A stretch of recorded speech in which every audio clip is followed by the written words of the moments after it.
Well, this is the latest group of refugees who are being taken away from the island, and we're told that, largely speaking, this is a group of unaccompanied children, those we believe below the age of 17 and from Africa. And they illustrate really one of the huge problems for Europe. What to do about the refugee crisis as a whole, but then what to do especially for very, very vulnerable people indeed. It may be that some of these young people have no relatives at all on the entire continent of Europe, and the Italian authorities are now taking them on this ferry to the island of Sicily, where they'll be held in another refugee centre, and then it will have to be worked out what indeed happens to them. How do they get adequate protection? How do they get adequate security? How do they get an adequate start to the new life that they want to begin here?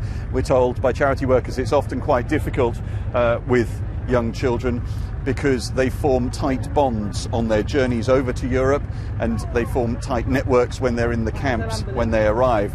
And then sometimes they have to separate those groups and send individuals to different places, and that can be incredibly difficult for them.